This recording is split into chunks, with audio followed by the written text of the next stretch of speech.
Alle reden, keiner sagt etwas. Jetzt Sag denen mal, jetzt redet wir.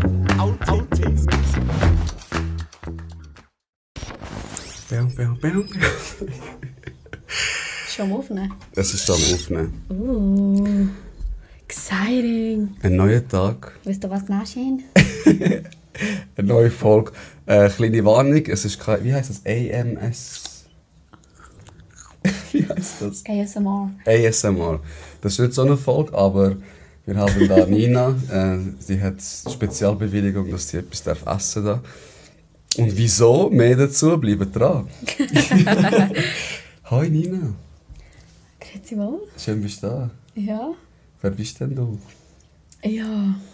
Wie sagen? Ich bin so viel. Ja, gute Freundin von dir. Mhm. Und du bist der beste Kollege von meinem Freund. Und der Ex-Freund von meiner Schwester. Also wir kennen uns viele Jahre. Viele Viele verschiedene Jahre. Ebenen. Ja. Aber ich glaube, seit so 5-6 Jahren kennen wir uns. Ja. Also die Freundschaft ist ja nicht entstanden wegen deiner Schwester oder wegen Emra, sondern ich bin ins Gym mal gekommen, ins Lions Soul. Ist das so? Ja, du hast dort gearbeitet.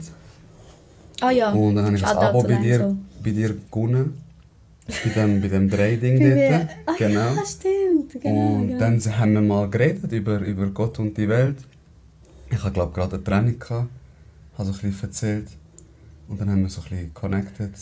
Ey, so lustig. Mich hat letztens jemand gefragt, wo kennst du eigentlich den Hakan? Und ich so, hey, gute Frage, ich glaube im Ausgang. Nein. Wow. Es ist immer, alle Leute, die da sitzen, bis jetzt von wo kennen ihr euch, entweder ist es Training, Ausgang oder Arbeiten. Und du gehörst Kategorie Training. Du hast dort gearbeitet, so haben wir das kennengelernt.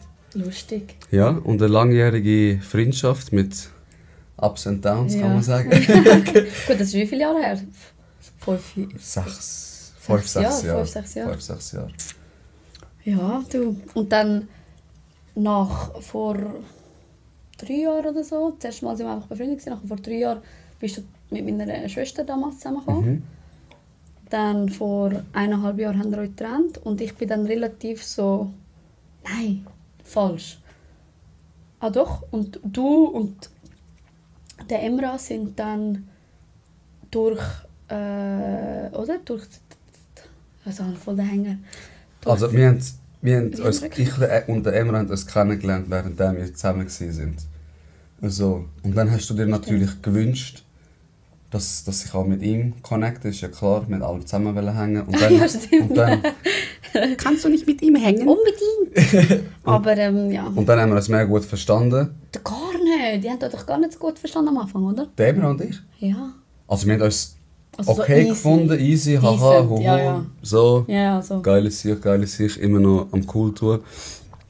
Und am meisten haben wir connected, wo wir wir, uns getrennt haben. wo wir beide uns getrennt haben.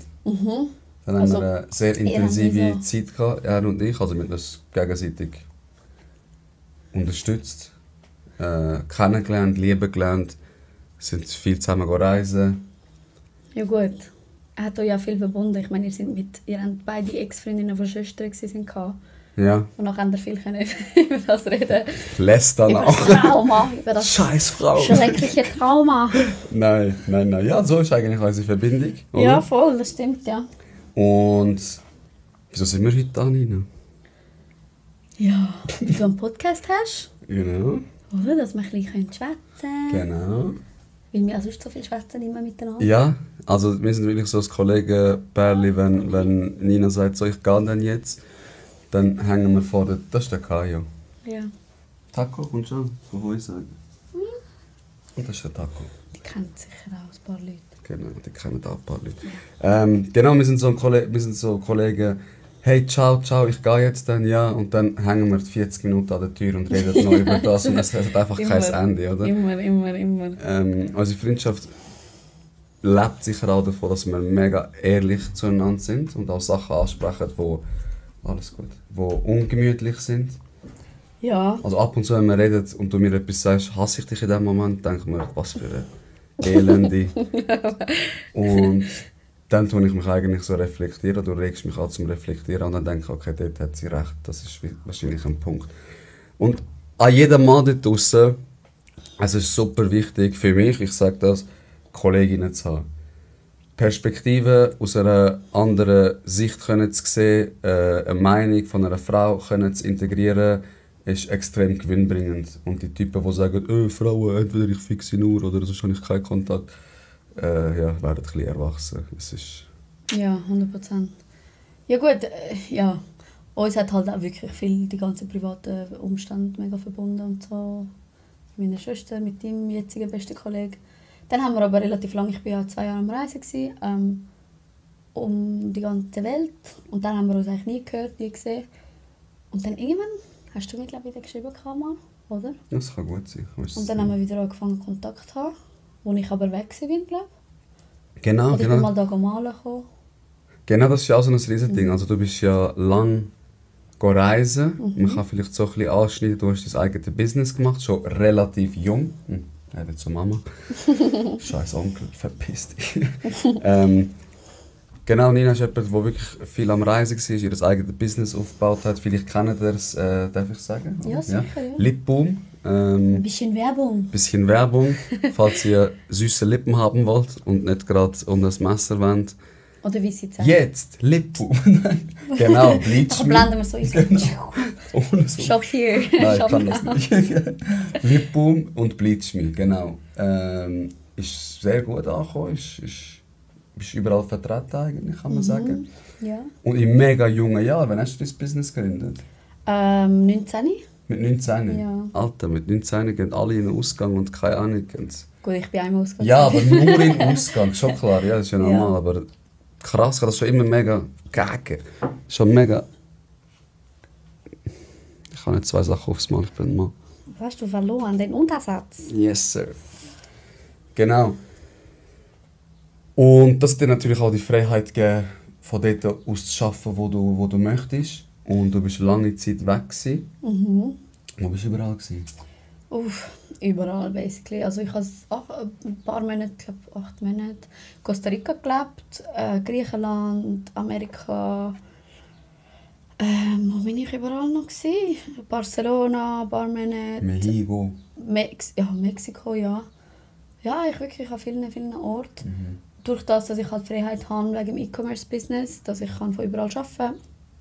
Und meine Freelance-Kunden, die ich habe, wo ich das Digital Marketing mache, habe ich mega viele Freiheiten. Und ja, das hat mir ermöglicht, dass ich dann auch reisen konnte. Und in diesen 2 Jahren, wo ich eigentlich weg war, wo ich mich getrennt habe mit dem Emrah, sind ihr 2 mega nahe geworden. Und dann irgendwann, wo ich mal für einen Zwischenstopp auf Zürich gekommen bin, haben wir, glaube ich, uns wieder gesehen. Und so sind wir uns wieder ein bisschen angenähert. Ja. Du bist auch der Grund, unter anderem, warum der Emrah und ich jetzt wieder zusammen sind. Props an mich, hast du das gehört, Bro? Ja. Schenk mal etwas. Gut, eben nach 2 Jahren Trennung ist das ja eigentlich nicht die Norm, dass man wieder zusammenfindet, so, in der Regel. Aber durch das, dass ich halt mega vernetzt war, auch mit ihm, durch dich, ist es dann wieder passiert. Ja, man nennt mich auch den Liebesflüsterer, unter anderem. Nein, Bro, andere Frage, wie ist das mit 19, du machst eigenes Business, was für Stimmen kommen dann von anderen, kann man so vorstellen, Alter, also sicher keine positive, so chill, wo du Arsch, du bist erst 19. Schon ein bisschen, oder?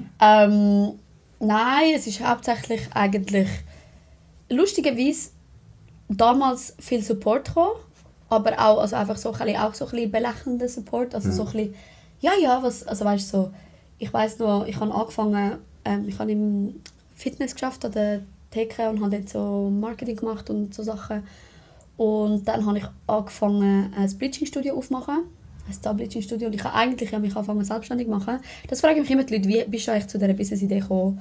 Ich habe ohne Witz einen Zeitungsartikel gelesen, in amerikanische Zeitung oder so, irgendetwas war es. Auf jeden Fall, eine ist mega reich geworden mit einem Bleaching-Studio in Amerika. Mit einem schmerzfreien Bleaching-Studio. Und zu dem Zeitpunkt war ich 19 und gerade noch fertig mit meiner Lehre und habe irgendwo in einer Personalvermittlung geschafft. Und nachher ich so, hey, ich mache das auch. Und ich habe wirklich keine Erfahrung von Bleaching, von Zähnen. Ich habe absolut keine Bindung zu dieser Branche, 0,0. Nachher ich so, voll geil, ja, was brauche ich für das? Nachher habe ich mich gerade angemeldet für so einen Bleaching-Kurs und dann habe ich wirklich von heute auf morgen entschieden, dass ich das machen will. Mega Kurzschlussentscheid gewesen. Aber ich bin so ein Mensch, ich bin mega Feuer und Flamme für Sachen. Da haben wir mega viel Gemeinsamkeiten. Ja, wir fangen beide sehr schön Ja. Haben dann auch Durchsetzung. Ich mich so voll, ich mich so voll reinhängen und dann habe ich den Kurs gemacht und habe mir gerade ein Studio gemietet. Also ich bin gerade voll reingegangen, habe gerade das Insta aufgemacht, Logo gemacht, haben wir in Altstädt ein kleines Studio aufgebaut, habe das ganze Equipment gekauft, habe umgebaut und habe dann das gestartet, habe relativ viele Kunden eigentlich auch gehabt. Es ist mega gut angekommen, aber ich habe dann nach einem halben Jahr gemerkt, dass das nicht der Job für mich ist. Die ganze Zeit den Leuten Zähne zu bleachen und irgendwann habe ich es halt wie auch irgendwie gefunden, ich so, okay, was mache ich jetzt? Weil jetzt ich so, okay, scheiße, ich habe zwar mega viel Kundschaft, aber es hat mich wie angeschissen zum Arbeiten. Ich so, das ist auch nicht der Sinn der Sache. Weil, also weißt, ich habe ja dann schlussendlich vor Ort den Leuten wirklich Zähne gebleicht, weißt. Ich mache so ein bisschen parallel, das ist glaube ich dort, wo ich die Spitex gegründet habe. Am Anfang bin ich so Feuer und Flamme gewesen, etwas Neues, geil, Logo entwickeln, Büro, Patienten generieren, aber kaum habe ich dann tagtäglich müssen arbeiten und den Leuten irgendwie Pflege wie anbieten, habe ich mir auch gedacht, ich will das nicht mein ganzes Leben lang machen, so, ich muss etwas anderes machen. Genau. Und nachher habe ich relativ schnell gesagt, okay, ich will ins Online-Business einsteigen, habe dann ein Bleaching-Kit produzieren lassen, habe einen Produzenten gesucht und mit dem dann zusammengearbeitet. Dann habe ich das zertifizieren lassen und habe das dann einfach bei mir im Studio zuerst mal einfach verkaufen. Ich habe irgendwie gedacht, ja, ich kann dann die Leute, die reinlaufen, noch extra Geld verdienen, wenn ich denen noch Produkte anbieten kann. Das habe ich dann auch zum Beispiel im Linesol so wie aufgestellt und so, dort, wo ich geschafft habe. Und mega viele Leute zu dem Zeitpunkt haben gesagt, mega cool, okay, ja, was macht sie da? Ja, keine Ahnung, es ist einfach irgendein 19-Jähriger, der irgendein Business hat mit irgendwie Zähnebleachen. Es ist, also es hat schon mega viele Leute unterstützt, aber eben, es war so ein bisschen so, okay, es war voll random eigentlich. Ja. Und durch das bin ich aber nachher, habe ich dann mega schnell gemerkt, dass das Online-Business mehr rendiert. Ich habe dann einen Webshop gemacht. Dann ist auch meine Arbeitskollegin Olivia mit eingestiegen. Hat mir geholfen mit der Webseite. Sie ist dann quasi dazugekommen, wo wir das Ganze online gestartet haben. Und dann irgendwann einmal habe ich halt gemerkt, online läuft besser als offline. Oder ist einfach lukrativer, sagen wir so. Ja, und es liegt dir auch mehr, oder? Und du kannst dich mehr entfalten und all deine... Ja, viel mehr. Und dann habe ich das Studio umgebaut in ein Büro. Und dann haben wir 2 Jahre lang dort das Büro gehabt, in Altstädten. Haben Olivia und ich einfach dort unser ganzes E-Commerce-Business aufgebaut. Haben Kunden gesucht, haben dann, unser erster grosser Kunde war dann Galaxus und so. Und nachher ist dann Lipum, der zweite Brand, gekommen, und das ist dann grösser geworden. Der ist dann besser angekommen noch. Und dann sind wir in ein anderes Büro gezogen und dann haben wir irgendwann alles angefangen zu digitalisieren. Durch die ganze Corona-Zeit haben wir wie wirklich, hat halt wirklich nichts mehr vor Ort stattfinden. Wir haben dann nicht mehr Verträge vor Ort unterschreiben. Also es ist einfach wie mega vereinfacht gegangen dann nachher und dann haben wir wirklich alles outgesourced. Jetzt haben wir noch ein kleines Lager in Zürich für unsere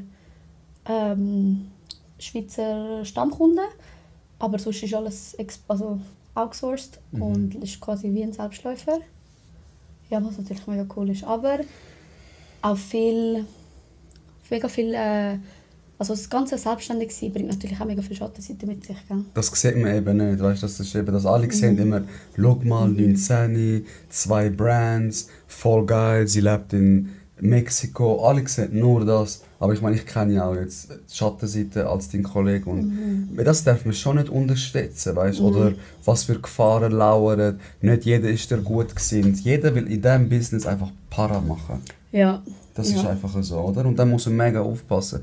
Hast du so einen Tipp oder einen Satz, den du gerne Leuten mitgeben würdest, die das probieren wollen, aber vielleicht noch nicht den Arsch in der Hose haben oder denken, alle belächeln mich, schaffe ich das echt? Ja, also mein einziger Tipp, den ich immer anderen Leuten sage, und ich meine, ich bin wirklich auch nicht der Business-Guru, so. Ich würde jetzt nicht sagen, ich habe das Leben schon also ich habe schon alles quasi alles geschafft und ich würde jetzt auch nicht sagen, ich bin fehlerfrei. Auch mein Business ist noch nicht so stabil, dass es jetzt für immer fest ist. Also ich meine, es könnte auch morgen kollabieren, wenn irgendetwas ist, am Ende des Tages. Aber um überhaupt mal etwas machen, musst du einfach etwas machen.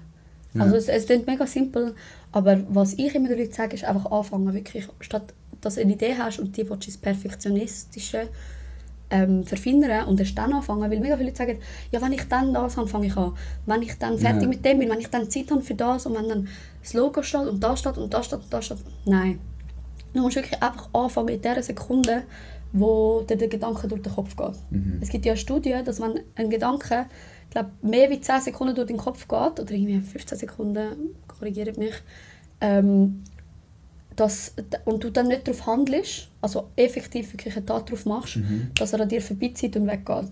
Und dass du so deinem Hirn lernst, dass deine Ideen eigentlich irrelevant sind. Okay. Also musst du dir angewöhnen, immer wenn du eine Idee hast, gerade etwas machen. Also gerade den Stift für nehmen, gerade etwas planen, gerade etwas machen und dann halt auch umsetzen. Manifestieren. Manifestieren. Da ist Nina, Bro, ich schwöre, ich hasse nichts mehr. Also, wir machen auch so Gemeinschaftsspielabende, eben Emra und Nora ist ab und zu auch dabei. Und die Frau manifestiert einfach, dass sie das würfelt und es kommt immer wieder. Ich bin nicht so einer, der das glaubt, aber die gönnt jedes Spiel, ob wir jetzt Mario Party spielen, Monopoly. Das ist schon etwas, wo mega dies ist, Bro. Nicht so, dass ich glaube daran und dann passiert das. So, ich muss nur fest genug daran glauben und das ist meine absolute Superpower. Schon immer gewesen. Ich habe immer gesagt, ich bin ein Glückspilz. Aber ein Glückspilz ist eben, dann gehst du einfach Larifari durch die Welt. Aber ich bin mir so sicher, ich glaube, so viel so Gedanken, Manifestierung und auch Gedankenübertragung etc., das ist dann ein anderes Thema. Aber das, was du denkst, ist Realität. Immer. Das, was du denkst, ist das, was du fühlst. Also wenn du positive Gedanken hast, dann geht es dir auch gut. Wenn du negative Gedanken hast, logisch. Und du kannst die Gedanken auch steuern. Das ist, was viele Leute nicht verstehen. In der Regel hat dein Körper kann nicht unterscheiden zwischen Realität und Gedanken. Das heisst, dein Körper glaubt, was du denkst. Und wenn du dir die ganze Zeit sagst, ich schaffe das eh nicht, dann glaubt dein Körper automatisch, du schaffst das eh nicht. Wenn du deinen Körper aber wie lehrst, zu glauben, du kannst alles und du schaffst alles und es würfelt jetzt das, ich schwöre dir, klar nicht in jedem Fall, aber du kannst dann wie dein Glück beeinflussen. Glück. Und deine Zukunft beeinflussen. Und genau gleich ist es im Business, mit Beziehungen. Du kannst dir wirklich manifestieren, was du willst im Leben, was du willst erreichen, was passieren soll. Und dann kommt das auch genau so. Du musst nur genug fest daran glauben.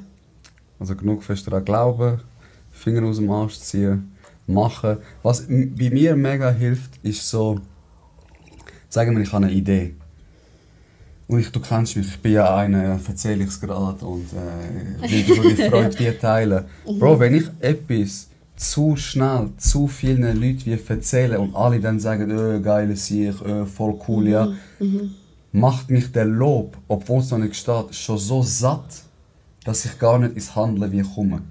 Oh, okay, interessant. Das ist bei mir so und ich habe wie gemerkt... Einfach so, ja, jetzt, das lange nicht. Nein, und ich habe, ja, also verstehst du mich? Weil alle sagen, geil, und du bist so wie gehypt und die schöne Seite hast du ja schon wie so gesehen. Und dann kommt ja noch die Arbeit. Oh, was ist das, kleiner Vogelkopf? Und ich darf einfach nicht zu viel schwätzen drüber und muss immer genug viel machen und reden, dass ich nicht satt werde davon. Zum Beispiel, wo ich überlegt habe, mit dem Podcast zu machen, habe ich gedacht, einfach nicht zu viel reden. Mach erst ein bisschen und dann erzähl. Und das hat mir mega geholfen. Also das ist ja mega individuell, was einem hilft und was einem wie nicht hilft. Aber so bin ich ja auch, also generell bin ich ein Mensch, also wenn man mich persönlich kennt, ich kann so schnell reagieren auf meine Gedanken. Also wenn ich sage, ich mache das und das, kannst du darauf gehen am nächsten Tag. Ich habe schon ein komplettes Konzept aufgebaut, ich habe schon Sachen bestellt. Klar, wenn du so schnell reagierst, ein paar Sachen gehen dann vielleicht hinten raus, wie das mit dem Bleaching. Irgendwann ich so, Alter, was mache ich eigentlich da genau? Und dann habe ich so den Saber rausgesucht bei den Leuten und ich so, ist vielleicht doch nicht so... Da wollte ich nicht hin. Da wollte ich nicht hin. Und ich hatte schon ein Studio, weißt, schon ein richtiges Ding und alle Saugmaschinen und ich so, das gefällt mir eigentlich gar nicht. Ja. Aber ich habe immerhin zu dem Punkt gebracht, oder? Und das ist genauso, wie du gesagt hast. Die Leute reden zu viel, machen zu wenig und getrauen sich vor allem nicht. Also wirklich so viele Leute, die ich kenne, haben Business-Ideen, die sie einfach nie umsetzen.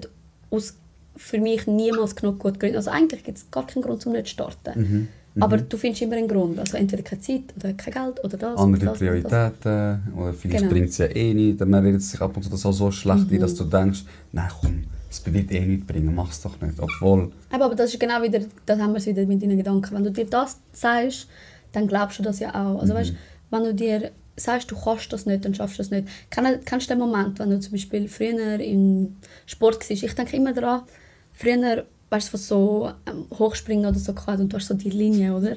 Und du rennst und du siehst es, wie hoch es ist. Wenn du in dem Moment denkst, oh, es ist zu hoch, ich schaffe es eh nicht drüber springen, ich kann dir garantieren, du schaffst es nicht. Ja, hat etwas. Und wenn eine Faser in deinem Körper sagt, ich schaffe das nicht, schaffst du es nicht.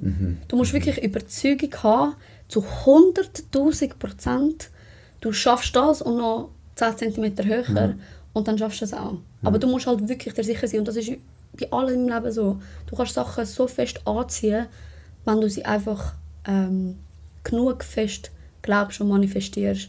So hast du auch zum Beispiel gute Tage. Also ich meine, ich bin wirklich generell jemand, der ein Happy Child ist. Ja, fun to be around. Ja. Wenn es mir schlecht geht, weiss ich, okay, jetzt geht es mir schlecht, aber was muss ich machen, dass es mir besser geht? Okay, ich überlege mir, für was bin ich dankbar, was habe ich alles, was habe ich schon geschafft. Man kann auch für die kleinsten Sachen dankbar sein. Man kann dankbar sein heute, dass ich 2 Füße habe, dass ich Wasser trinken kann. Weißt du, was ich meine? Und so tust du deinen Körper umpolen vom Negativen ins Positive und dann geht es dir automatisch besser. Das ist eigentlich ganz einfach. Das ist wie... Es ist ja so, wer... Geht's, Mann? Bonne!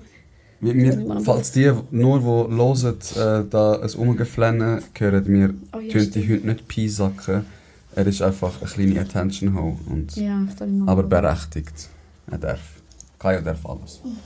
Ja. Das ist ja auch das, Bro, wenn nicht mal du das glaubst, wer dann sonst? Wer soll es sonst glauben? Also es muss ja bei dir anfangen, sonst bringt das ja wie nichts. Und ich sehe das in mega vielen Sachen. Leute, die heute Profi-Kampfsportler sind oder Profi-Fußball, Profi, was weiß ich auch immer, die sind das nicht, weil die sind das nicht, weil sie krasse Talente sind und der Rest nicht. Die haben einfach Kontinuität bewiesen und haben sich das immer gesagt.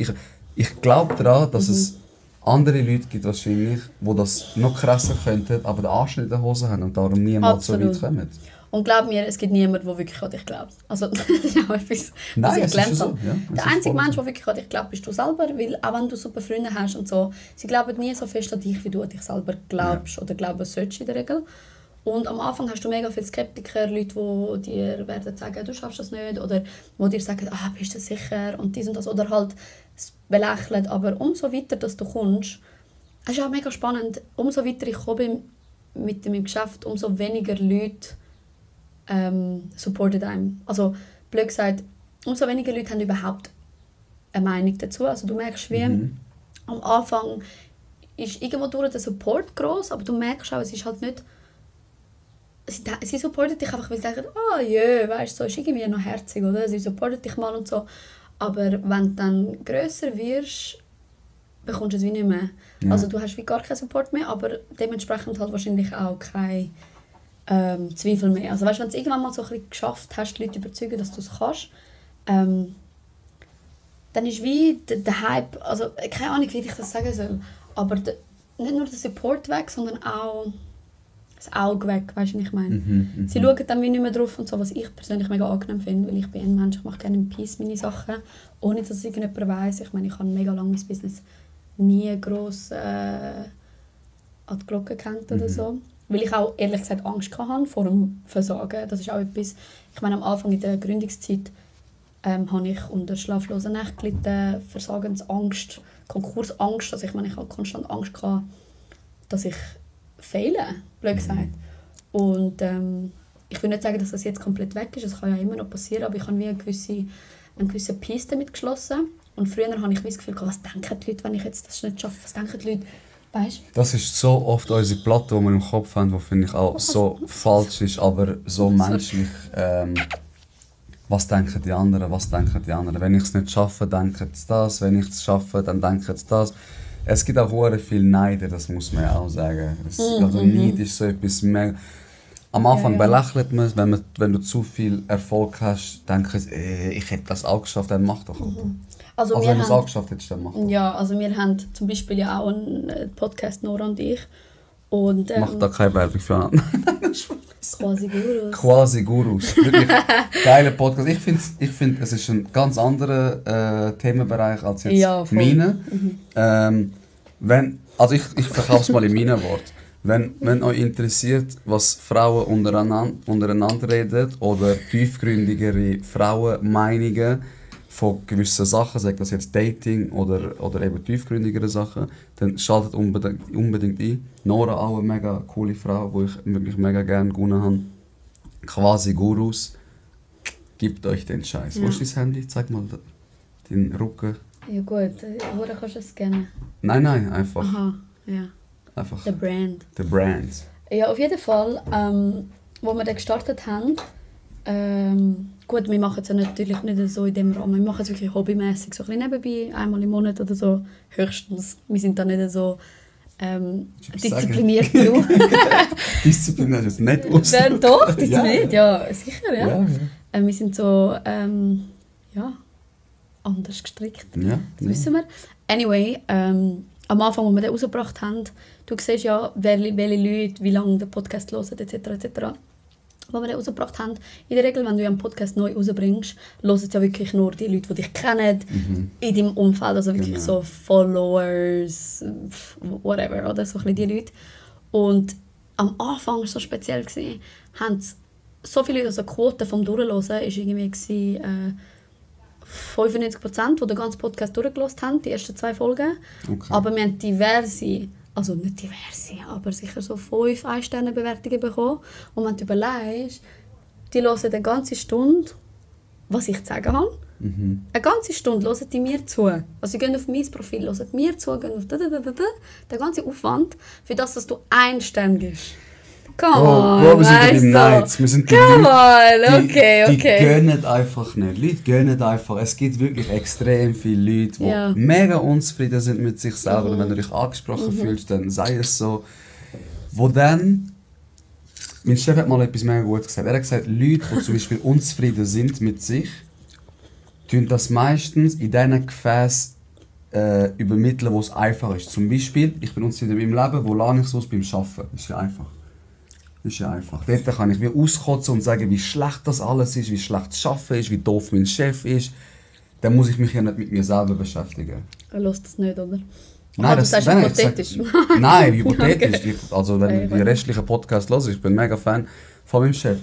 Übrigens, wo ich ihm gesagt habe, ich mache den Podcast, er war mega beeindruckt, er hat mich voll supportet, er hat mich Mega überall herzlich. abonniert, hat mir Ja. sogar seine Kollegen vorgeschlagen als Gast, einer, der irgendwie Pilot ist mit 30, Ja. das Leben von einem Pilot ist. Also nein, Mega Props an herzlich. Dani, ich habe einen mega guten Chef, ich liebe ihn mega. Und, nur, das war wirklich sinnbildlich gewesen. Und das ist ja auch so etwas, es ist ja einfacher, meinen Groll mit einer 1-Sterne-Bewertung wie abzugeben. Ja. Weil's ja, also wenn ich so gut kann oder so überzeugt bin, so mache ich es nicht selber. Ich verstehe es einfach nicht. Der Punkt ist, also ich verstehe es logisch gesehen, aber ich verstehe es wirklich in meiner Materie, von meinem Körper verstehe ich es nicht. Ich bin nicht der Mensch, der Leute verfolgt, beobachtet, schaut, die ich nicht gerne und die ich nicht supporte. Voilà. Ich schaue die ich supporte, die ich gut finde. Ich investiere keine Zeit in Leute, die mich nicht interessieren. Also würde ich einen 1-Stern geben, würde ich nach 2 Minuten abstellen. Ich würde sowieso keinen 1-Stern geben, weil ich einfach nicht so ein Mensch bin, der das macht. Ja. Aber in der Regel, es geht darum, dass die Leute, aber das habe ich dir auch schon gesagt, als wir über den Podcast geredet haben, deine besten Listeners sind deine grössten Haters. Schau mal, weil deine Freunde kennen dich ja schon. Deine Ja. Freunde hören nicht, meine Freunde hören meinen Podcast nicht so richtig gut zu, weißt du, und so bis zum Schluss. Die Sie kennen kennen deine mich, die kennen Meinung. meine Stories, für die ist es nicht so spannend. Am spannendsten ist es für die Leute eigentlich, die dich nicht mögen. Also ich habe immer gesagt, und ich habe das ja in meinem Geschäft, ich meine, lustigerweise, die grössten Haters, ich nenne jetzt keinen Namen, aber ich kenne diverse Leute, die ich weiss, sie sind nicht die grössten Fans von mir, die bestellen das bei mir im Online-Shop. Ja. Die lassen Oder ein effektiv... Fake-Namen. Nein, die lassen effektiv Cash liegen. Und ich sehe auch mit der IP-Adresse, mit dem Namen, wer mich auf meine Webseite besucht und so. Also, Jetzt by the sagen way, sie, das kann man fuck, sehen. wir sind aufgeflogen. Das kann man sehen. Scheiße. Die bestellen, sie lassen effektiv Geld bei mir liegen. Und irgendwo durch ja mega herzig, weißt, ich bin so, ja, fair enough, wenn dir Produkte gefallen und so, aber wiederum weiss ich, sie sind nicht Fan von mir oder wiederum eben, hören sie meinen ganzen Podcast und ich bin mir sicher, die uns die Ein-Sterne-Bewertungen gegeben haben, die haben alle Episoden bis jetzt von vorne bis hinten gehört, komplett durchgehört und da bin ich auch froh drum, weißt, ich bin so, hey, you know what, weißt, ja, so, danke. Also, ja, danke vielmals, aber eben, dann verstehe ich wiederum nicht den Hate und das, aber das ist, glaube ich, einfach die Menschheit, gell? Das ist menschlich, das ist Menschheit und wenn, ich sage das ja auch, das passiert, weißt, wir gehen ja auch dort rein, wenn es uns schlecht geht oder wir nicht wohlgesinnt sind und wir sehen wie etwas, dann reagieren wir eher mal forsch oder ja, ein bisschen unsensibel oder scheiße drauf. Das macht dich voll sympathisch, alles gut. Drops. Ich muss die ganze Zeit so rumfuchteln. Drops. Jetzt droppen. Soll ich es droppen? Du wolltest unbedingt... Er so, können wir darüber reden? Ich so, oh mein Gott, ja, also. Nein. Drops, wenn du es droppen willst. Du musst es droppen. Oder wir können auch sagen, schaltet nächstes Mal ein und dann droppen wir etwas. Das musst du wissen. Nein, komm. Wenn wir einen Podcast allein um das Thema machen, weißt du, so, weil es gibt so viel... Ja gut, ich kann es mal kurz fassen. Und zwar, ich bin schwanger. Wup, wup. Und wer ist der Götti? Du. Ja, und es ist, ja, genau mit dem... Der Vater ist der Emra, der der beste Freund ist von dir. Und auch mein Ex-Freund ist. Und der Vater ist von den 2 Hunden. Wir sind vor 4 Jahren zusammengekommen, haben uns vor 2 Jahren getrennt, ungefähr, keine Ahnung, ungefähr. Haben jetzt 2 Jahre sind wir getrennt gewesen, und dann schwupps ist es passiert, ja. Ja, wir können schon ein bisschen darüber reden, ja, gerne. Ist ja nicht etwas, was ich verheimliche, also es geht nicht darum, dass ich es nicht sagen will oder so. Ja. Aber ja. Ich weiss nicht, muss ich nachher seinen Penis zensieren? Ja, also, Tago, du? Ja, schau dir mal. Spitzer Hund. Er hat immer seinen Schwanz ausgefahren. Darf ich den Schwanz sagen? Machst du das so Das Piep? alles zeigen. Ja, das alles Sind Piep ausgefahren? Nein, da darf man alles sagen. Ey, wie ist das? Ey. Du, warte, ich Ja. mache den Vorspann. Du kommst da an, hast irgendwie 2 Jahre gefühlt in Mexiko gelebt, ich habe dich gar nicht mehr gesehen. Du kommst da an, ihr connectet wieder. Also er ist ja auf Mexiko gekommen und dort Genau, haben dann haben wir wieder connected. Und dann kommst du und auf einmal heisst es, er läutet mir an und sagt, Bro, wir sind schwanger. Sie ist schwanger. Wir sind schwanger. Ich liebe das, wenn Männer das sagen. Wir sind schwanger. So, also, findest du es schön? Oder? Nein, ich finde es schön, ja. Ich finde es herzig. Ehrlich gesagt, der mitunter grösste Schock von meinem Leben bis jetzt. Also, weil es ist nicht geplant war, ich meine, das weißt du ja. Aber es hat uns beide überrascht. Also, es ist nicht ungewollt, weil ungewollt finde ich das falsche Wort. Ich meine, man hat ja Sex aus einem Grund und schlussendlich ist das immer ein Risiko, aber ich habe es wirklich nicht erwartet, ehrlich gesagt. Ich bin total schockiert gewesen, weil wir uns auch erst frisch wieder angefangen zu daten. Ich meine, wie lange haben wir uns datet? Einen Monat? Ja, ja. Ja, wir haben eine Vorgeschichte und ja, wir sind früher schon zusammen gewesen, aber trotzdem, ich meine, nach 2 Jahren Trennung ist das wie ein neues Kennenlernen und dann haben wir reconnected in Mexiko. Dann sind wir auf Zürich zurückgekommen und magst du dich erinnern, wo ich dir gesagt habe... Hey, jetzt Ruhe! Wo ich dir gesagt habe, wann war das?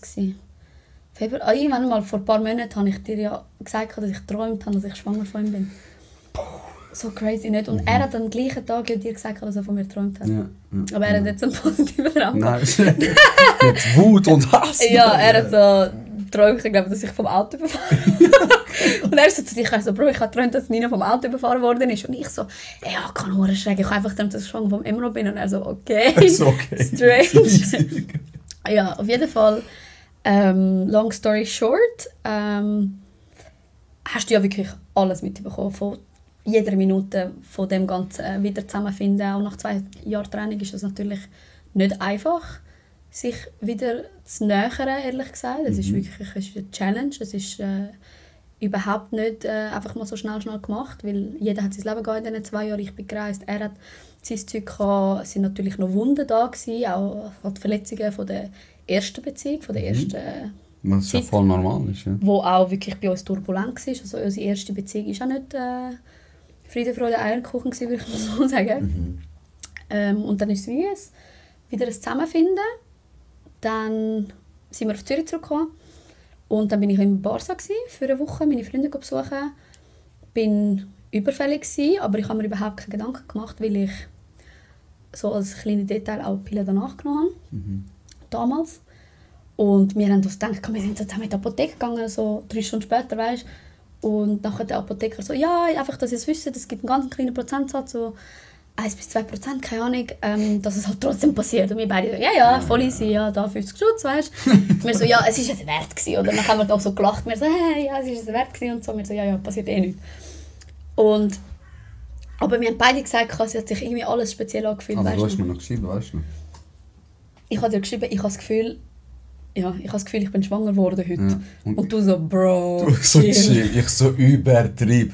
Vor 3 Stunden haben wir etwas gehabt, jetzt ist sie schon schwanger, jetzt ist schon das Gefühl, ich so, Bro, chill, alles magst gut. dich, aber und so. ich spüre etwas. Ja, du so, so. etwas ist anders. Etwas ist anders, ich spüre es. Und nachher du so, ja komm, und nachher, aber ich habe es mir auch so, also ich habe es nicht wirklich geglaubt. Ich habe es mir so als Witz gesagt. Das ist fix. Also weißt du, so wirklich, ich bin ja trotzdem schon hier gewesen, also es war so gewesen. Es ist so gewesen, es ist wirklich anders für dich gewesen, aber du hast jetzt nicht gedacht, dass du jetzt wirklich schwanger bist. Nein. So, es fühlt sich so an, aber ich glaube dieser Pille, dass das wie ihren Sinn Genau. Ich habe erfüllt, gedacht, oder? okay, So. das ist jetzt mega speziell gewesen. Ich meine, es ist so das erste Mal gewesen, wo wir uns wirklich viel näher gekommen sind und wir so, hey, das ist jetzt wie so Magic gewesen, weißt? Und wir haben zum ersten Mal das Gefühl gehabt, so, okay, wir haben zum ersten Mal so alles können wie weglassen, was früher war, wo gegenseitig von beiden Seiten aus viel Schmerz herum war. Und wir hatten so einen schönen Abend, so einen schönen Tag, dass wir gesagt haben, das war so ein spezieller Abend, da ist sicher etwas passiert. Aber weil wir ja in die Apotheke gegangen sind, habe ich auf das vertraut. Und er auch. Und wir sind so, ja, easy. Einen Monat später bin ich im Bar so allein mit meinen Freunden. Hey, und dann bin ich überfällig und ich so, ja, easy, aber keine Ahnung, wegen der Pille danach hat es vielleicht den Zyklus verschoben, weißt. Ja, und dann habe ich den Test gemacht und ich hatte einen Herzstillstand gehabt, ich schwöre dir. Ich so, oh mein Gott.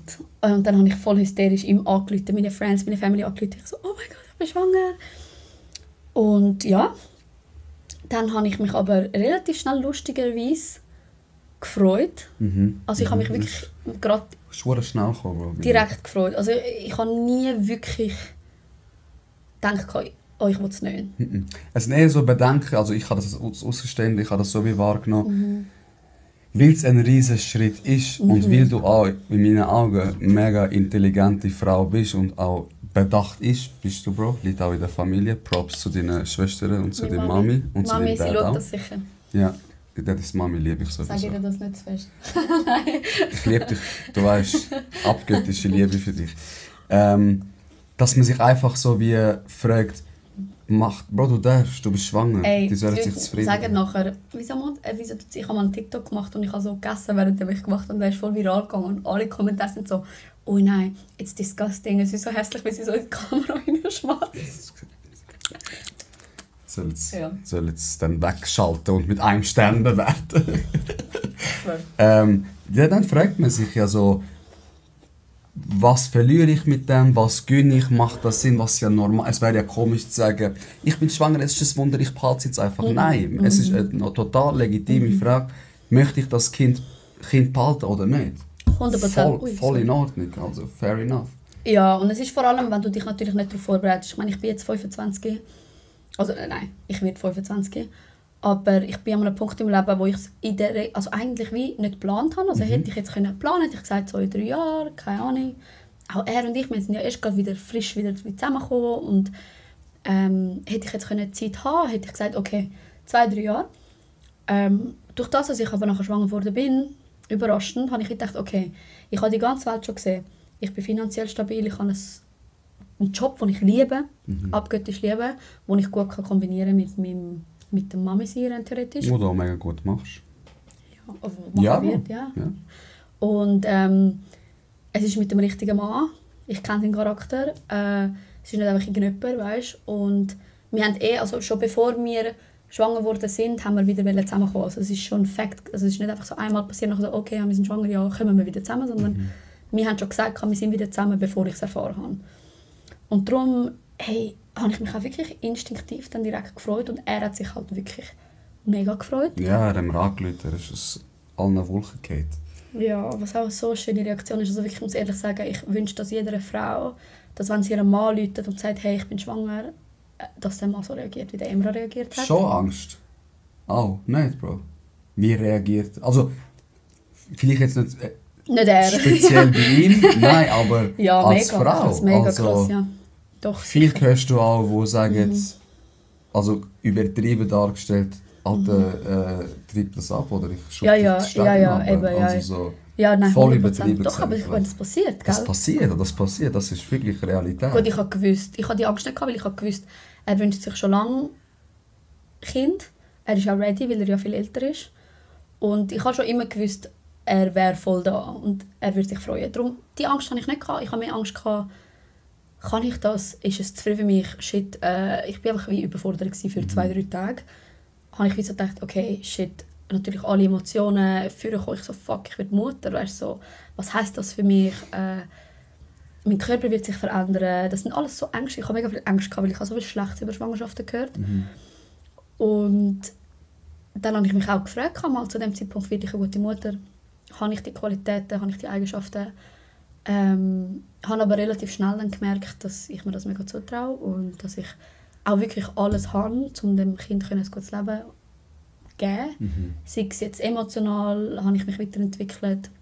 Ich bin nicht mehr der gleiche Mensch, wie ich war vor 4 Jahren, 5 Jahren. Ich würde sagen, jeder Mensch ab 25 oder mit 25 bist du anders, als du bist mit 21. Damals Fix.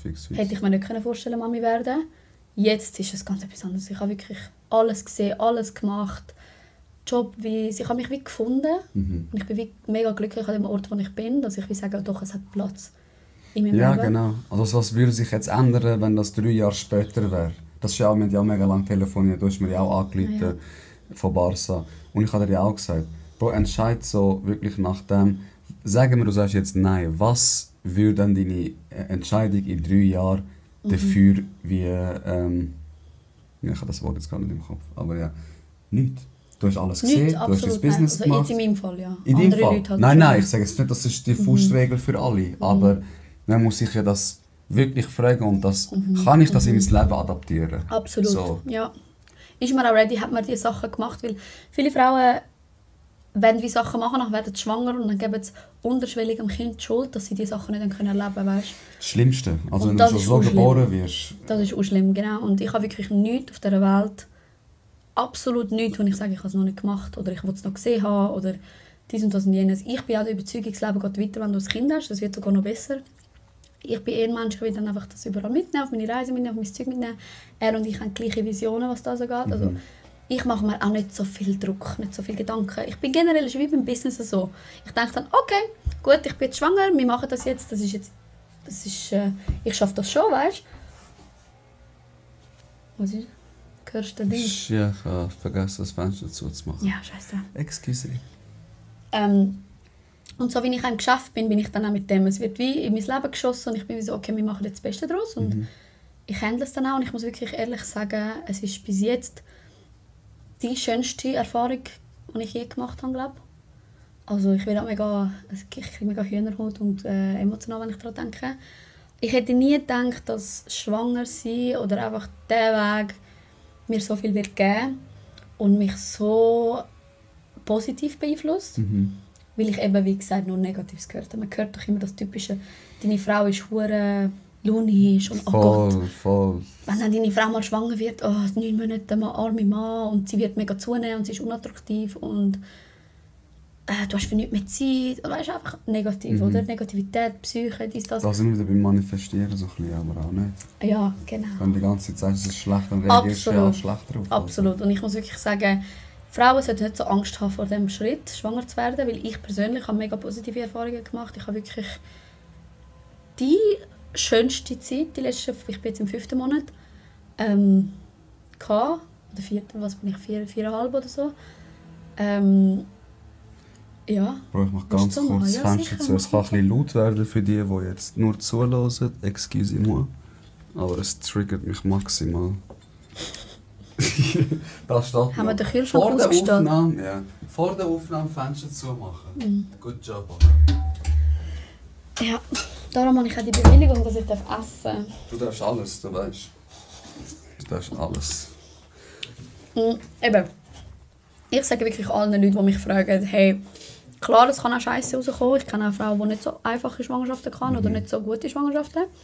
Aber hey, man muss nicht so Angst haben davor. Es kann so eine schöne Experience sein. Er und ich, wir sind uns näher denn je. Ich bin, glaube ich, ausgeglichener denn je. Das kann ich unterschreiben, Bro. Ganz ehrlich. Du, also mir hat kein Kollege, würde ich nicht von deinem Charakter halten. Das will ich jetzt gar nicht damit sagen. Aber seitdem du schwanger bist, hat es dich wie so ein bisschen bodigt.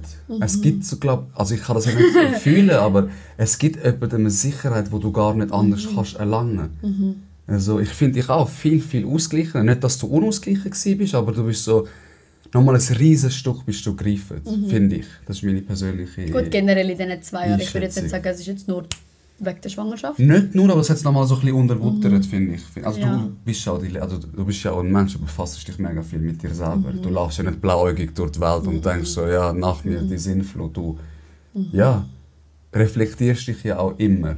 Und ich glaube, jetzt ist aber einfach so, alles was du machst, also du hast wie nicht mehr nur dich, wo du musst Rücksicht nehmen musst, sondern du hast jetzt auch das Kind im Bauch. Genau. Und das macht, glaube ich, unterbewusst schon sehr viel Ey, das mit macht einem. so viel, ja. Und ich meine, was war meine grösste Schwäche immer in meinen Beziehungen? Dass ich keine Stabilität geben konnte, keine Sicherheit geben konnte. Ich war immer mit einem Fuß draussen. Ich bin so ein absoluter, ich meine, wenn man mich kennt von früher, ich bin so ein Wirbelwind gewesen. Ich bin so mal dort, mal gesehen, das hat mich um die ganze Welt hat's mich wirklich gezogen. Es hat mich so, hat mich so in die Ferne gezogen und das und jenes. Und ich bin einfach so irgendwie so unbändigt gewesen, weißt du, was ich meine? Und ich habe so keinen festen Boden halt gehabt. Ja, habe ich das kein Gefühl. sicherer Hafen, so, wo Genau, du dich... genau. Und das hat mich wie immer halt mir auch einen Strich durch die Rechnung gemacht, blöd gesagt. Und ja, ich würde sagen, jetzt generell in den letzten 2 Jahren, also weißt, wirklich, meine Reisen haben mir extrem viel gegeben. Aber auch die Schwangerschaft gibt mir wie so einen Peace, es gibt mir mega viel Frieden mit mir. Ich bin auch mit mir selber mega gut, wenn ich das so sagen. Ja, in Frieden mit dir. Ich behandle mich selber gut. Ich habe auch voll kein Problem mit dem Zunehmen. Also in der Regel, klar, habe ich jetzt noch nicht fest zugenommen. Aber trotzdem, weißt, früher habe ich so gedacht, oh mein Gott, dann nehme ich 5 Kilo zu und ist voll scheiße und bla bla bla, weil ich auch viel Sport mache. Aber nein, im Fall. Es ist wie okay und es fühlt sich wie richtig an, es fühlt sich wie gut an. Ich freue mich mega fest auf das Baby. Darum eben, ich benutze nicht den Term ungewollt, weil es ist ja wie zwar überraschend, aber nicht ungewollt. Ja, genau. Es ist Weißt, überraschend. ich bin nicht ungewollt schwanger geworden, sondern ich bin überraschend schwanger geworden. Also. Ja. Aber trotzdem jetzt mega fest erwünscht, mega gewollt und mega freudig auch drauf. Ja, und ich meine, du hast den Götti im Hintergrund. Also, das ist Ja, und ich werde auch den Papi, also wenn ich etwas immer gewusst habe, dass das habe ich schon damals gesagt, vor 4 Jahren, als ich ihn kennengelernt habe. Darum haben wir ja die Hunde zusammen. Ich habe immer gewusst, er wäre ein guter Partner für Familie. Also ich habe immer gewusst, seine Charaktereigenschaften, er wird ein super Papi sein. Und das ist mir jetzt gerade eigentlich so wie das Wichtigste, weil das Wohl von ihr geht mir eigentlich über das Wohl von mir. Also ich frage mich wirklich, wird der Mensch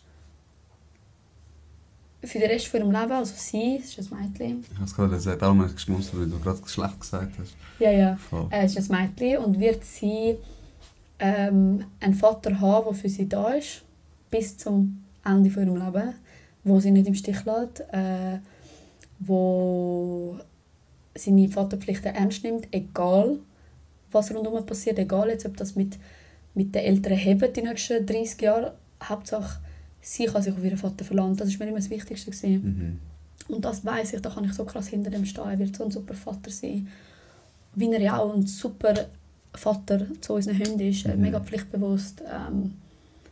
Einfach bodenständig, pflichtbewusst, mega liebevoll. Ich kenne keinen Menschen auf dieser Welt, wo ich mich mehr oder weniger, wie sagt man, würde verlassen. Warte schnell. Wo ich mich mehr würde verlassen darauf, dass er Sorge hat. Ja. Weißt du, was ich meine? Also ich könnte ohne schlechtes Gewissen ihm etwas abgeben, was mir wichtig ist, sei es jetzt unsere Hunde oder solche Sachen. Und ich weiss, sie sind so richtig krass gut in guten Händen. Er schaut für sie, er tut ihr Wohl über sein eigenes und das liebe ich mega an ihm. Es gibt mir mega viel Ruhe. Ja. Willst du ein paar Worte zum Gender Reveal sagen? Hättest du es erwartet? Wow. Jetzt check ich's. Nein, gar nicht. Wir sind uns so sicher gewesen, dass es ein Bub ist. Bro. Ich hatte den Schock von meinem Leben gehabt, wo dort so herzig meine Schwester hat so einen Ballon organisiert mit dem Geschlecht drin, oder? Konfetti mit der Konfetti, Farbe. ja, Genau. mit der Farbe. Immer noch Ballon. Und du bist auch dort gewesen, aber ich erzähle es sonst rein. Und dann hat sie den so oft müssen wieder aufblasen, weil er immer wieder geschrumpft ist wegen der Hitze, oder? Das war mega heiß an dem Tag. Und dann ist er immer wieder geschrumpft wegen der Hitze. Und dann hat sie den irgendwie 3-mal wieder aufgeblasen und dann wird der Ballon ja immer dünner. Dann ist sie zu laufen gekommen, um die Ecke, und wir sind noch so auf der Wiese gewesen, so gar nicht ready. Und sie kommt so aber von hinten und sie hat wie vorne gehen, und nachher ist sie so ganz am Anfang von der Türe und alle Leute sind am Reden und plötzlich platzt der einfach so, Leute tuff. Und wir alle so, kehren das und wir alle so, oh mein Gott! Und nachher sehen wir all die pinken Konfetti und ich hatte so einen Schock gehabt. Ich habe so fest gedacht, dass es ein Bub wird. Ich habe mich so darauf festgelegt. Irgendwie, wir haben Emma und ich mit beide so ein Gefühl gehabt, okay, das ist ein Bub. Ja. Du nicht. Ich habe gesagt, es ist ein Mädchen. Ich habe gesagt, also wünschen ist ein bisschen... Das ist aber auch normal. Ich meine, der Emma und ich rollen, das ist eine riesige Leidenschaft. Wo wir, ich meine, ich habe ja ein Liebling gemacht für den Liebling. Aber ich habe immer das Gefühl, es wird ein Mädchen. Und auch wie der Ballon einfach durch Zufall geplatzt hat, finde ich, hat auch mega repräsentiert eure Beziehung, eure Schwangerschaft. So out of nowhere, weißt, auf einmal bist du schwanger gewesen und auf einmal platzt der Ballon dort. Es ist ganz etwas anderes, als man erwartet hat. Ja. Und nein, also es war nicht gewollt gewesen, aber Props an dieser Stelle an deine Schwester, an Audrey. Es war wirklich super herzig gewesen. Wie sie alles organisiert hat, sie und Nora. Ich habe wirklich die besten Freunde auf dem Planet, würde ich sagen. Ich kann mich so... Das sagt doch jeder. Ich habe wirklich... Nein, leider eben traurigerweise viele Traurigerweise Leute nicht, aber viele in meinem Umfeld. So. Ja, in deinem Umfeld ja, weil wir haben beide ein gesundes Umfeld. Ich kenne aber mega viele Frauen. Ich lerne viele Frauen kennen, die keine Freundinnen haben oder Mühe haben, um Freundinnen zu finden. Die sich nicht öffnen können oder die schlechte Erfahrungen gemacht haben. Und ich kann wirklich sagen, ich bin mein Leben lang, ich habe seit 20 Jahren teils die gleichen Freundinnen. Ich habe so ein stabiles Umfeld und ich liebe sie einfach. Und sie haben so viel Herz in das Gender Reveal hineingesteckt. Ja, es ist einfach so herzig. Das ist super herzig. Es war wirklich das schönste Event, wenn ich es mir noch vorstellen konnte. Und meine Message an dieser Stelle an die Leute, die keine Kollegen haben, keine Kolleginnen haben, sind keine People-Pleaser, sind so, wie ihr seid, weil dann ziehen ihr auch die Leute an, die so sind, wie ihr seid, oder das, was ihr wie benötigt. Es bringt nichts, jedem Honig ums Maul zu schmieren, jedem sagen, wie toll er ist. Oh mein Gott, schau dich an. Nein, schau dich an, du bist viel schöner. Nein, stop that. Nein, ehrlich, man muss nicht gemein. Ehrlich heisst nicht gemein sein, das habe ich auch müssen lernen. Aber. Schon? Nein, hallo. Ja. Ehrlichkeit kann man auch nicht ausdrücken. Habe ich auch müssen lernen. Ich bin netter geworden. Viel netter. Viel netter. Boah, früher hast du einfach so einem das Herz rausgerissen. Bam. So schnell. Das ist ehrlich halt, Mann. Ja, aber ich bin halt ehrlich. Ja, Lebt man damit. kann als Ja, man kann auch Empathie haben, du Psychipfleger. Boah, was du mir schon wehgetan hast, so mit deinen Worten, alter Falter. Aber das war immer so bei unserer Freundschaft. Wir beide sind ganz direkte, Mega. sehr ehrliche Menschen, Mega. die direkt sagen, was sie zu sagen haben. Wir haben beide gelernt, wie man Sachen besser formulieren kann. Und das hat es auch immer ausgemacht, habe ich gefunden. Wir haben uns wirklich reflektiert, auch mit den unangenehmen Sachen. Ich habe, glaube von nie jemandem so viel ehrliche Feedbacks bekommen wie von dir. Und ich würde sagen auch vice versa. Oder? Was hast du jetzt gesagt? Vice versa. Sagt man das so? Mega schön. Vice versa. Ja, heisst wie Ja, so ja. Umgekehrt auch. Umgekehrt auch, ja. Vice versa. Das ist notiert. Ist ja so. Und klar, ich musste das lernen, aber mir ist es mega wichtig in einer Freundschaft, ehrlich zu sein. Ja. Direkt sein. Es bringt nichts, wenn ich anderen erzähle, Nina, so eine blöde Kuh, das und das hat sie gemacht und ich lache ihr ins Gesicht und sage, nein Schatz, du hast alles richtig gemacht. Nein, oh mein Gott. Es bringt wie zurück. nichts und wieso sind wir trotz all diesen Diskussionen, wir haben viele Diskussionen gehabt, Bobo, das weißt du auch, wir haben viel gestritten. Oh, Bobo, Wieso- das ist auch unser Wort füreinander. Bobo, schön. Genau, ich habe das von einem Kollegen geklaut übrigens. Ich offenbar das jetzt. Ich habe das Wirklich? geklaut und hat das einfach mal dich so genannt, das ist jetzt voll unser Ding geworden. Das ist schon immer, also es ist schon Das- seit Jahren unser Ding. Bobo ist einfach ein herziges Wort. Es ist so Bro, Hauptsache, meine Schwester Kollege. hat es nachher geklaut, als sie mit dir zusammengekommen ist. Bobo, Ich bin oft beklaut das worden. ist meins. Das ist mein Wort. Nein, das Aber ist, ja. das ist dein Wort. Ich schenke es dir. Es ist Ja. jetzt auf Kamera, es ist Nina ihr Wort. Wieso hocken wir noch da? Trotz all diesen Streit und all dem Zeugs, wieso? Weil wir immer ehrlich zueinander sind. Und was lernen wir daraus? Ehrlichkeit währt am längsten. Boah, ich würde Definitiv. sicher gerne nochmal eine Folge mit dir machen, detaillierter. Wie ist denn eine Schwangerschaft? Wie ist denn schwanger sein trotz all diesen deinem Business und in diesen jungen Ja. Jahren? Wie ist der erste Monat? Wie ist das mit dem Kotzen? Ich meine, ich habe auch viel Oh Gott, miterlebt. ja, ich würde mega gerne eigentlich viele Frauen... Jetzt ist einfach mal gut da unten. He? Die sind am Spielen. Wir sind voll am Spielen, voll Voll herzig. Da wird herzig. nicht gespielt. Doch, ey, ich spiele so selten. Es gibt so viel zu sagen zu dieser Schwangerschaft körperlich, was sich verändert hat. Ich meine, du bist ein enger Freund, du kommst alles mit über. Man hört euch, das ist unangenehm. Aber ihr spielt. Hören Sie sie? Ich weiß es nicht. Egal, das ist Ja, das auf jeden Spielen Fall. der Hundis. Ja. Spielen, komm. Spiel jetzt. Ich habe gesagt, spielen.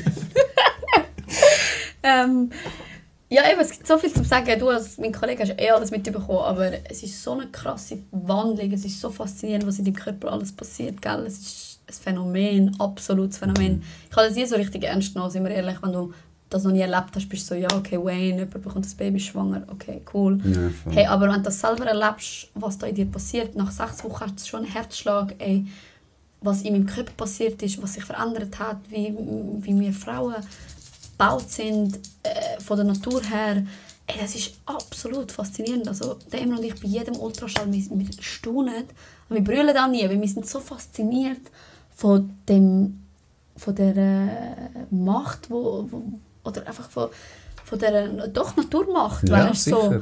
es ist ja eigentlich Naturgewalt aus meiner Sicht. Es ist so faszinierend und krass, was da in meinem Körper passiert. So, in meinem Bauch hat sie hat Hirn, sie hat, alles funktioniert. Weißt, so, Das ist heavy, Bro. so krass. Und dann bewegt sie sich auf dem Ultraschall und du siehst so, wie sie sich so kickt und sich so bewegt. Und wir schauen in den Bildschirm und wir sind so, Alter, what the Heavy. fuck. Das haben wir erschaffen. Ja, das haben wir erschaffen und in meinem Körper ist das entstanden und das hat natürlich mich mega viel Energie gekostet, das stimmt schon. Also Schwangerschaft ist nicht ohne. Ich will nicht sagen, es ist jetzt ein Pferderitt, so, aber ein Pferderitt. Okay. Kann man das so sagen? Geile Beschreibung. Das Leben ist kein Pferderitt. Es ist ein Pony. Aber... oh nein, Ponyhof, wollte ich sagen. Ja, Pferde. Das ist kein Ponyhof, oder?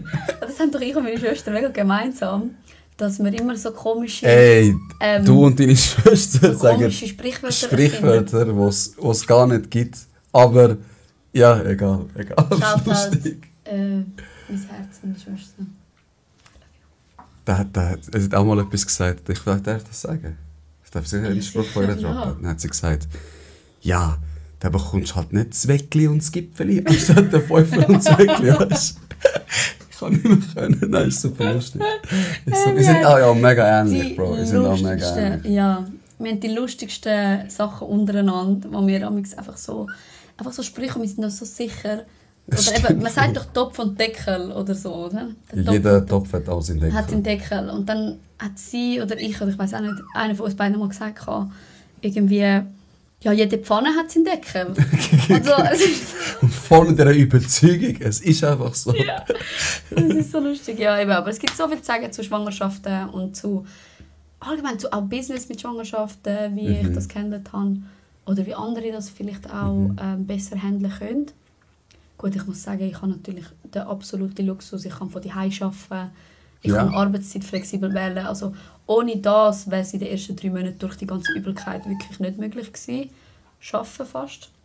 Also mega Props an all die Frauen, die schwanger sind und noch körperliche Tätigkeiten. Hi Baby. Hi Bonnie. Sicher auch... machen, weißt, so, also genau, sicher auch, was die Leute und für Fragen haben. Oder ich finde ja, dass auch schreiben, wenn ihr Fragen haben oder wenn Leute sich in der gleichen Situation befinden. Das ist ja auch ein bisschen der USP von dem Podcast. Lernen wir voneinander. So. Es gibt 1000 andere Leute, die in dieser Situation sind, wo du vielleicht besser die Sachen meisterst, weil sie einfach noch nicht drauf gekommen sind. Vielleicht machen sie auch besser Sachen, wo du noch nicht drauf kommst. Es ist so ein Miteinander. Hören wir auf Neid und Hass in die Welt setzen, von dem hat es schon genug. Ja, absolut. Setzen wir ein bisschen Liebe in die Welt und ja, lernen wir voneinander, lachen wir miteinander. Absolut, absolut. Und eben, ich meine, es ist auch meine erste Schwangerschaft. Ich bin noch nicht Mami, ich bin jetzt gerade mal schwanger. Ich will noch nicht sagen, dass ich Mami bin. Und es gibt sicher, also ich höre momentan so viele Podcasts über, wie man ein gutes Mami ist, Mami werden, Mami sein, Geburt etc. Also weißt, irgendwann einmal kann ich wahrscheinlich meine eigenen Berichte geben, weißt, so, wie fühlt es sich an, Mami sein, was sind so die Hürden, aber jetzt im Moment ist halt wirklich die Schwangerschaft mal der nächste Step und ja, wir sind Leben, sicher oder? nicht das letzte Mal da, also Nein, eben. du, ich bin ja immer umeinander. Du bist jetzt ja, wir for sehen life. uns ja auch, also keine Ahnung, wie oft Gute sehen wir uns in der Woche, sicher zweimal. Sicher zweimal in der Woche, ja. Genau, wir sind ja auch Wohnen Nachbarn, wir trainieren im gleichen Gym, eben, der Emra ist viel da, wir machen auch Sachen zu bist ein dritten, Kollege, wir machen Sachen zu vierten. Wir machen viel als Wir Dritte. machen mega viel. Wir machen viel als Dritte, da immer du und ich. Ja, voll. Ich bin immer so 5. Rad am Wagen, aber ich genieße es voll. Weil, Ist es eigentlich angenehm mit uns? es ist angenehm, weil ich kann nie... Wenn mir auch etwas unangenehm ist, dann sage ich auch, Leute, müssen das jetzt vor mir diskutieren. Ich finde das irgendwie nicht so cool. Und dann ist so... Wenig. Nein, aber auch wenn so etwas kommt, es ist jetzt nicht so, dass wir die ganze Zeit am Diskutieren sind, aber wenn so etwas... Also, was ich damit will sagen ist, ich darf so sein, wie ich bin, Absolut, vor ja. euch, neben euch, dass es mir nie unangenehm ist. Ich fühle mich nie so, oh, jetzt bin ich 5. Rad am Wagen. Nein, gehen wir nicht ins Kino zu dritten. Was soll ich denn dort? Es ist ja nicht so, dass ihr 24 Stunden rummacht und ich euch muss wie zuschauen. Nein, Bro, wir sind voll. Kollegen, wir Alle sind drin. schon... Aber gut, ich glaube, das ist auch halt der USP unserer Beziehung zueinander zu dritten. Wir haben eine Freundschaft, ihr habt eine Freundschaft und wir haben eine Beziehung. Es ist wie, jeder hat sein eigenes Ding. Du bist Voll. nicht einfach nur, ich bin nicht nur die Freundin von deinem besten Kollegen. Nein, und das Weißt ist du, auch was so. Wir sind zuerst Kollegen gewesen, bevor Ja. der Emma und ich Kollegen waren. Aber bevor du mit ihr zusammen mit meiner Bevor Schwester ich mit Adrian zusammengekommen bin, Absolut, ist es auch. Also es ist Ja. voll. Nein. Hast du einen letzten Spruch, den du möchtest sagen, bevor wir diesen schönen Podcast mit Essen, Hund und Gelächter beendet? Hey, danke vielmals für das, dass du mich da hast dabei haben Sehr fürs gerne. Einladen. Ich schätze es mega. Ich habe es mega schön gefunden. Props an dein Studio, wirklich mega schön gemacht, das habe ich dir schon mal gesagt. Danke, ja, da druckt der Perfektionismus. Richtig schön, eben ja, perfektionistisch, da kann ich eine Scheibe von dir abschneiden. Ich hoffe, Ich ich von dir bin lernen. nicht ein Perfektionist, absolut. Ich mache Sachen halbpatzig.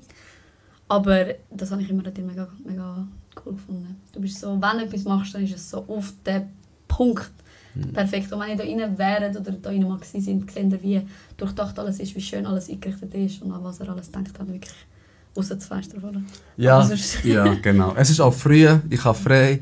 Die Mutter Nina hat natürlich den Podcast schon um 9 Uhr am Morgen aufnehmen. Da sagen wir nicht nein, weil sie ist schwanger, oder? Ich bin ja zu spät gekommen. Und sie ist zu spät gekommen. Also etwas. Das ist etwas, was ihr nicht gemeinsam habt mit deiner Schwester. Absolut nicht. Da Props an sie. 11 hast du abgemacht, bam, ist sie 11 auf der Matte gestanden. Mit dir und dem Emra machst du am 11 ab. Der eine kommt 11:45, der andere hat verpennt. Es ist so... So schlimm, gell? Ja, das sind wir ganz unterschiedlich. schlimm, Das ja. sind- Ich bin eben auch so, wenn ich sage, ich bin am 10 da, dann bin ich da. Ich Dann bin nicht. ich am Leider. 10 da. Ja, Aber dem, ist ja. ich schwöre, das ist das Ziel von meinem Leben. Ich will lernen, pünktlicher sein. Weil irgendjemand hat mir gesagt, ich habe schon wieder vergessen, wer mir das gesagt hat. Der Emra hat mir das gesagt. Genau, der Emra hört momentan so einen Vaterschaftspodcast. Mega herzig. Super. So zum sich informieren, über das Papi werden und so. Nachher so, Schatz, dann habe ich so ins Auto reingeguckt, nachher ist es so gelaufen, ich so, was haben sie so erzählt? Nachher so, Schatz, sie haben gesagt, Leute, die schon zu spät sind, die Leute, die schon immer zu spät kommen mit Kind, kommen mit Kind noch später. Da haben wir ein Problem. Dann können wir gar nicht mehr. Ich schwöre, wir haben sowieso lachen. Wir so, oh Scheiße. Nachher so, dem müssen wir wirklich arbeiten. Nachher ich so, ja voll, Schatz. Das wissen wir beide, aber es ist wirklich schwierig für uns. Und ich sage es nochmal, ich sage es 1000. Die Leute denken immer, der sagt immer das Gleiche in diesem Podcast. Aber ich sage Sachen so oft, weil ich der Überzeugung davon bin, oder weil ich das so lebe. Das Leben ist ein Prozess. Nur weil du weißt, was du falsch machst, heisst das nicht, dass du es morgen kannst schon ändern. Was sage ich immer? Du musst die Antwort... Von morgen nicht heute schon haben. Der hat es voll angetan. Und immer, wenn ich in das zerkehe, dass Boah, ich mich das nicht sag ich dir dran auch halte, immer. dann sagt sie immer, was sagst du mir immer, Bobo? Die Antwort von morgen musst du nicht heute schon. Es ist ja so, wie man nicht die Antwort... Und das ist das ist so absolut. typisch menschlich. Absolut. Wir müssen immer die Antwort haben und die Sachen abschliessen, aber ab und zu musst du ein paar Sachen laufen lassen. Man lebt viel chilliger. Also ich bin viel chilliger Absolut. geworden, seitdem ich das in mein Leben integriert habe. Absolut. Man tut sich auch weiterentwickeln. Hey ja, und sonst kann ich eigentlich nicht mehr sagen. Ich freue mich auf das nächste Mal und wir reden immer wieder Jetzt unabhängig reden wir. vom Podcast. Genau. Jetzt redet Kleine Werbung noch, Ruckus, kleine Werbung, Harada Brand, schaut vorbei. Und, sehr, sehr wichtig, Quasi Gurus. Hört rein, ein sehr, sehr nice Podcast und man versteht ein bisschen die Frauenwelt besser. Ist auch noch gut für uns Hey, Männer. aber das Lustige ist, wir haben 50-50, gell? Ja. 50 Zuhörer und wir haben ja relativ viele Zuhörer mittlerweile. 50% Frauen, 50% Männer. Ja. Weil Männer Obwohl- geben jetzt nicht gerne zu, Bro, aber Ja. sie interessieren sich schon dafür. Aber überleg, obwohl es so ein also irgendwo durch das Logo und so, es ist ja relativ Es ist ein kitschig. Frauenpodcast. Es ist ein Bro. Frauenpodcast Es ist in der Regel. Frauenpodcast. Also weißt du, ausser vielleicht Men's Mental Health ist so ein Männer-Podcast, aber sonst ist es ein Frauenpodcast. Wir haben gleich viel durchgehend in allen Episoden bis jetzt, ich meine es sind 6, haben wir 50-50. Ja. Findest du das nicht krass? Ich finde es mega krass. Weißt du, wir haben ja eben Verglichen, unseren ja. Podcast-Lifestyle. So, schau mal, wer alles Ja, zulässt. Welche Länder hast du? Und, so. Und dann bin ich so gewesen, bei mir ist 50-50, bei dir ist es fix nicht. Und dann schauen wir und du so, Bro, bei mir ist auch 50-50. So what? Ja, Krass, das ja. zeigt's. Ja. Das zeigt's. Einfach reinhören. Quasi Gurus mit Nina und Nora. Danke fürs Zuhören. Bis zum nächsten Mal, wenn es heisst, vielmals. lernen wir voneinander, lachen wir miteinander. Ciao zusammen.